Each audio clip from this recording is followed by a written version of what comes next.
RBI మరోసారి repo rate ని తగ్గించింది. వరుసగా రెండోసారి రెపో రేట్ ని 0.25% మేర తగ్గించింది. దీంతో రెపో రేట్ 6.25% నుంచి 6% దిగొచ్చింది. రెపో రేట్ తగ్గింపు నిర్ణయానికి మానిటరీ పాలసీ కమిటీ ఏకగ్రీవంగా ఆమోదం తెలిపినట్లు ఆర్బీఐ గవర్నర్ సంజయ్ మల్హోత్రా వెల్లడించారు. ఆర్బీఐ నిర్ణయంతో హోమ్ లోన్స్, పర్సనల్ లోన్స్ పై వడ్డీ రేట్లు తగ్గే అవకాశం ఉంది.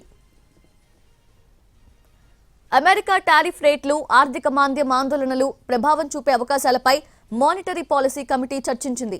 ఈ ఆర్థిక ఏడాదిలో వృద్ధి రేటు 6.5%గా నమోదయ్యే అవకాశాలున్నాయి. ఆహార పదార్థాల ధరలు తగ్గుముఖం పడుతూ ఉండటంతో ద్రవ్యోల్బణం 4% దిగిరావచ్చని అంచనా వేసింది. ఏప్రిల్ 4వ తేదీ నాటికి విదేశీ నిల్వలు $676 బిలియన్ ఉన్నాయి. వీటితో రాబోయే 11 నెలల వరకు దిగుమతులకు ఎలాంటి ఇబ్బందులు ఉండవు.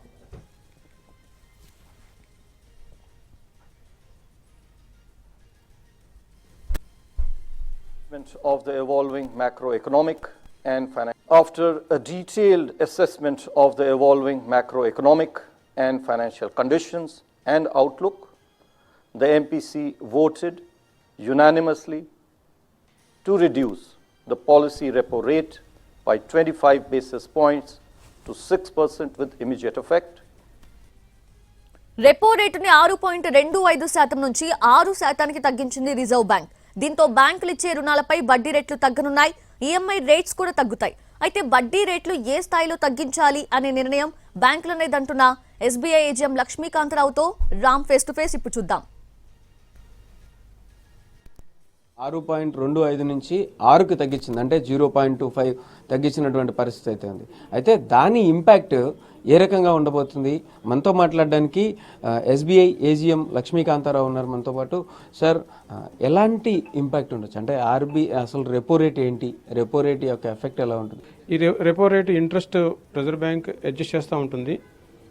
ఈ అడ్జస్ట్మెంట్ చేసినప్పుడు రెపో రేట్ 0.25 తగ్గినప్పుడు ఏమవుతుందంటే ఈ కాస్ట్ ఆఫ్ బారోవింగ్ ఫండ్స్ చీప్ అవుతాయి. అంటే ఈ ఫండ్స్ బ్యాంకులకి అదనపు ఫండ్స్ అవైలబుల్గా ఉంటాయి.